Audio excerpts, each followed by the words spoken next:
School की छुट्टी होगी, सब बच्चे चले गए, पापा अभी तक लेने नहीं आए। आओ बेटा बैठो।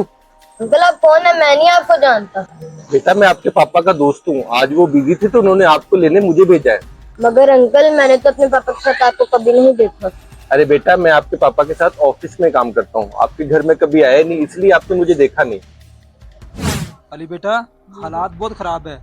कभी भी किसी अनजान शख्स के साथ नहीं जाना। ठीक है पापा। अंकल मगर मेरे पापा ने तो कहा था कभी भी किसी अनजान शख्स के साथ मत आना।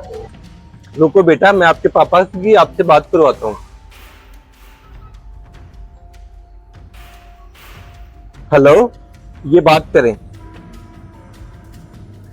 हेलो पापा। अली बेटा, ये आपके अंकल रजाक है, इसके साथ आ जाओ। ठीक है पापा। चले अंकल। बेटा अब तो तुम्हें यकीन हो गया ना, मैं तुम्हारे पापा का दोस्त हूँ। चलो बैठे चले।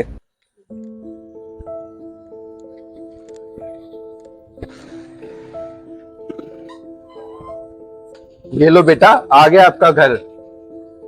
Thank you uncle. ये लो बेटा बिस्किट। Thank you. और हाँ बेटा, आपके पापा ने आपको बहुत अच्छी बात सिखाई है, कभी भी किसी अनजान शख्स के साथ नहीं जाना।